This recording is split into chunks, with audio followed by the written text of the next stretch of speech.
Well, the book itself, what happened is I consciously decided to take my kids to school and to fetch them back. Because I realized that that's a moment where I have that one-on-one with my kids. But at the same time, it's when I learn from them and they learn from me. That's when we discuss the family issues and all that. But now, what would happen is, as I'm driving always, ideas would come because, and that's very important, your diary should not be far away from you. Even if you're driving, have some notebook, a small one, somewhere next to you, so that you can write, because brilliant ideas come when you're driving or when you're in a toilet. I want to have my office in the bathroom, right? If there's a way I can get my office in the bathroom, I think things are going to change. Do things. That's where, and even in the shower, yeah, you're right. So those are the things that keep something, because, I was thinking one day I was in the shower and I was like, can't I invent a pen that can write when the water is running so that I know that? And actually it's an idea where there it is, and then the water is running, it's waterproof, then you can just write on it, and so that when you walk out, because it takes 3 seconds to forget something very important. 3 seconds, you can forget it. So now, we would drive, they would ask me questions and say, Daddy, how does this work and all that? And one day my daughter asked me, she said, what does this PTY in a company wants if you write a company name and then you put PTY? Why PTY, So these are things that triggered me and say, you know what, let me just write articles. So I started to write articles, and from there, to write a book became easy because I wrote articles always. You see a book this volume and say, wow, this guy's got the time to write. Let me tell you, sometimes it's about what they write every day. And all that they do is to compile a book. So I did that, then I went through the book, and then from there I wrote the book. I wrote each and every, heading, and then I put it together in a book, and then I dedicate it to my daughter, but it's useful to everybody who's in business. When I did the launch, got a copy, gave it to the ambassador of Netherlands, and then the ambassador said, I'm coming to the launch, I want to talk about your book. I was like, oh, okay, it's working and all that. But we know that, don't be fooled. Every business idea you have, or every business you're in, there is that kind of butterflies inside. That you feel, even though you're sure about your product, but there is that moment where you feel like, hey, what if these people, they tell me this is not quality, and all that. But you have to protect it. And the other important thing which I've realized with us Blacks is we don't protect our recipe for success. We don't protect it. The same with I'll just give example, the same with, you go to any bakery now, or you go to any quarter shop in Soweto, you find that the person who's working for you knows how you mix your spices. And that's your recipe. Yes. You open KFC, they won't tell you how to mix, they bring it ready. They deliver it ready to your franchise and say, here is everything, just dip in the flour and everything. But with us, it's easy, when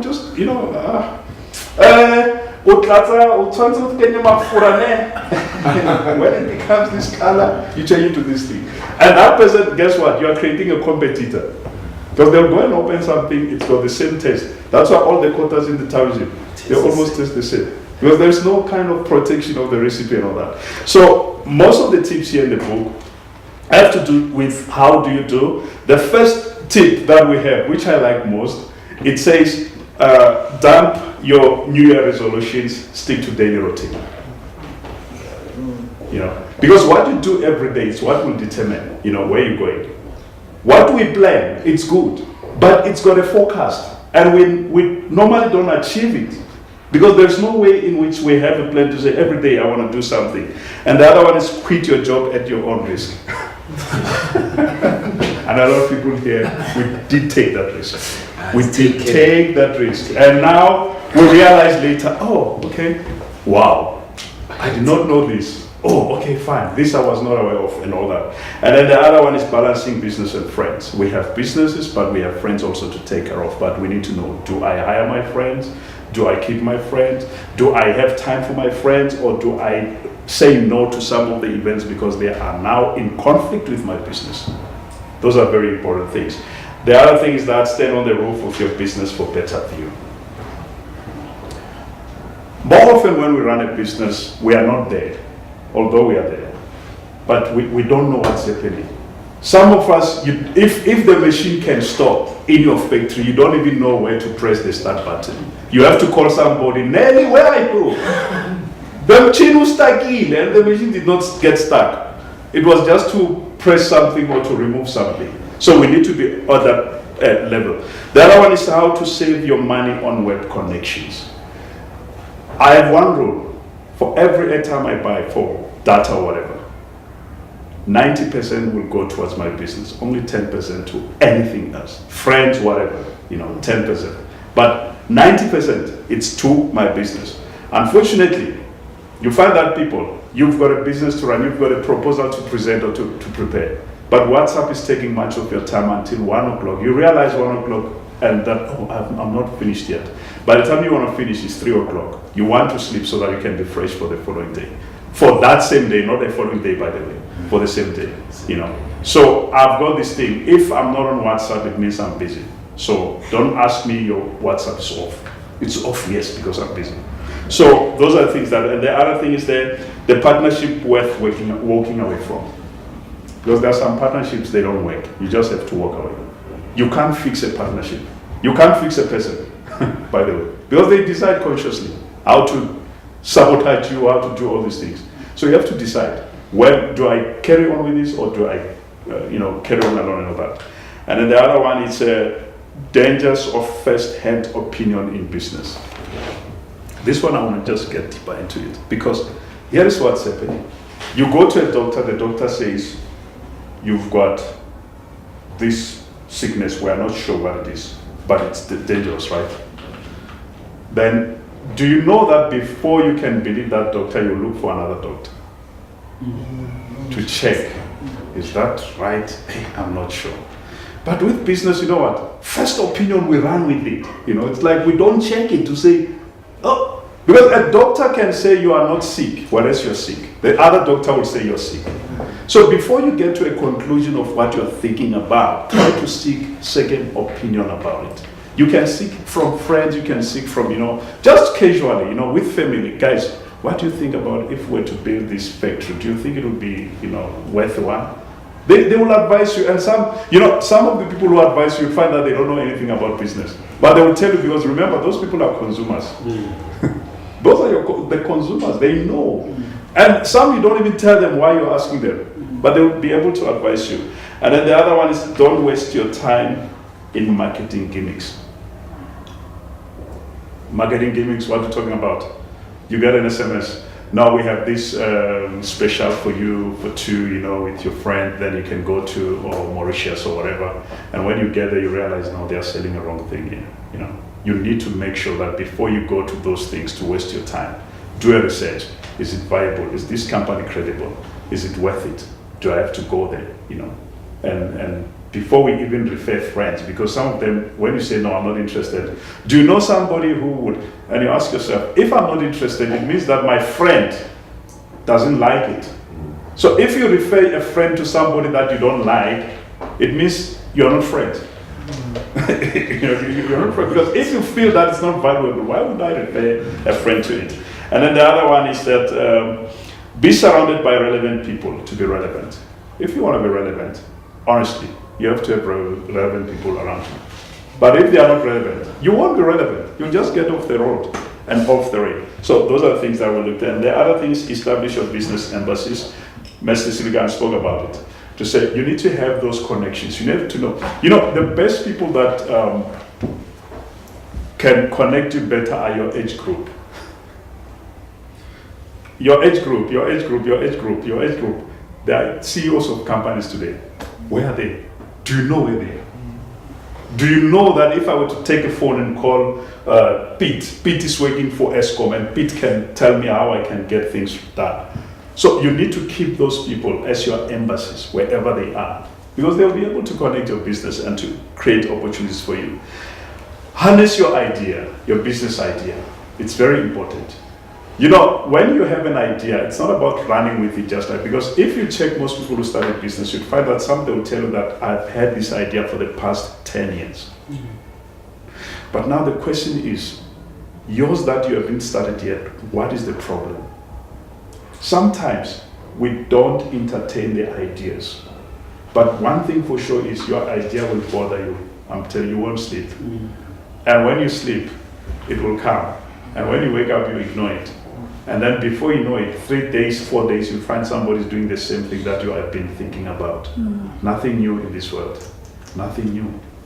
And then the other thing is advertising, selling the best way. How do you advertise your business? How do you position your brand? How do you make sure that you sell and all that? And then things to avoid in order to keep highway open to your clients. How do you reach out to your clients? You know, because you can put a stumbling block to your clients by not answering a phone call. Just a phone call. A client calls you, you ignore that important call. You ignore that important call. And then from there, a client tells you, you called today, yes. Aye, but we're not normal. I know, anyway, we have ordered already, we've got the stock. Because we're not sure whether you're okay or not.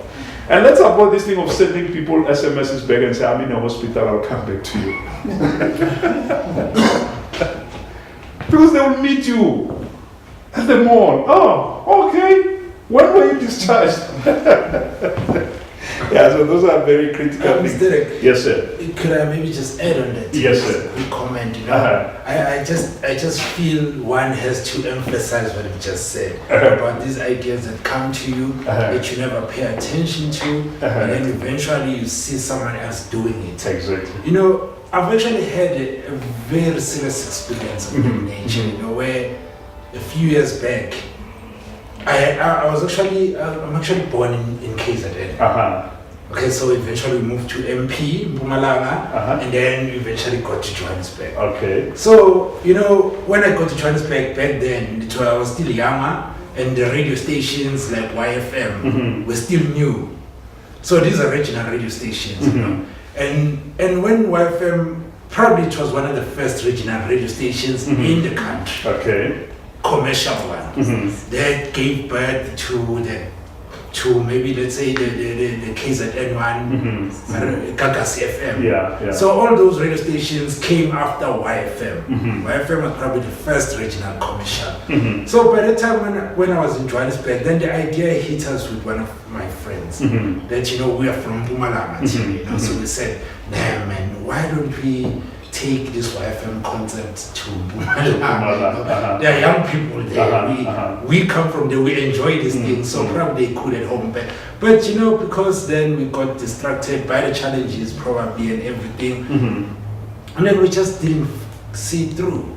And then as we speak now, there's Empower in Mpumalanga. That's owned by other people. It's a commercial radio station. So really, I would probably want to emphasize for this room, you know, like guys, you're right. Do not let it go. Exactly. Stick it out. It could really change your life. Exactly. Whatever happens, when you get that idea, I've since learned now through guys like him that idea is actually a real higher calling. Talking to you about what you need to do for your life. When somebody doesn't know a song, don't blame them and say, I won't sing. No, you don't know some of the songs they don't know either. You know. So I think it's about us to say, how do we embrace one another? Because the problem is, the moment I realize you don't know something, I'm thinking you're stupid. Just because of a song, I mean, really. If I don't know Kim Kardashian, doesn't mean I'm stupid. I don't follow the news. I follow Bruce Whitfield, who talks about business. But it doesn't mean I'm stupid, because you don't know Bruce either, you know. So I think that could be the question of what is your cycle? And because remember, the music that I don't know, I can introduce to you and you love it more than me at the end of the day. And then the other thing is we just have 3. To grow your business, it all starts with everyday work, which relates to the first one. And then, who stole the cookie from the cookie jar? That's another title that I like the most, because everybody says, no, it's you, no, it's not me, no, it's not. So it started when we're driving, I was with the kids, and then they were singing this song, and I was like, what kind of song? Who stole the cookie in the cookie jar? And then, number 1. From there I realized, okay, this thing makes sense, because everybody's pointing at the other, but nobody takes ownership. The same with the company. When there is something that goes wrong, people don't take ownership. Even staff, even CEOs, they don't take ownership, you know. And it's important that we take ownership. And then smart way to investor's pocket. How do you get money from that investor? How do you get to that investor? How do you use 3 minutes or 3 seconds or 30 seconds that he can give you and say, can you walk me to the lift? Please, I want to hear what you are about, you know, what to say. Because remember, investors, they know what they want from you. They know exactly what they want from you. But there are things that can turn them off. Arrogance, you know, all these things, arguments. When you're sitting with the investor tells you, but that cannot work. No. You can switch them off with the mind that they were supposed to give you. Think like an entrepreneur, act like a trader.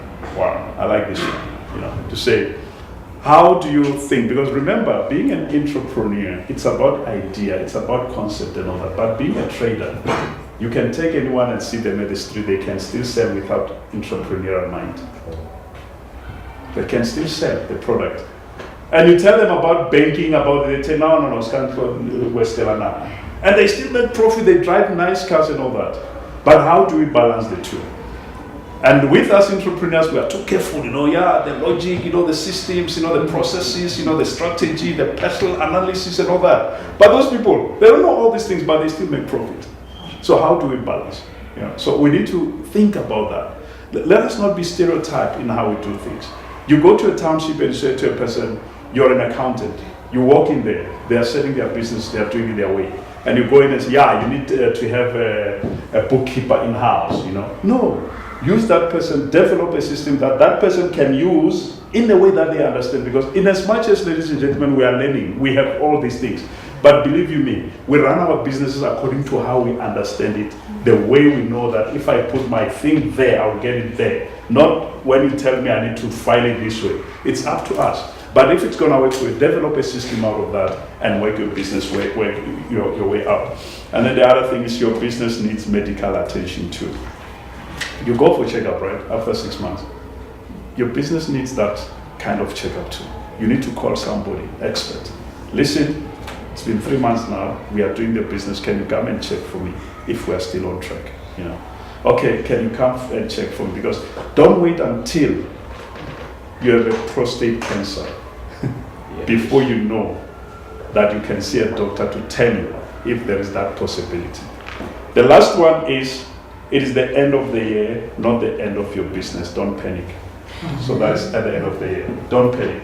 If things did not go right, January until November or December, don't worry. You can start out fresh and things can work right. Ladies and gentlemen, thanks very much.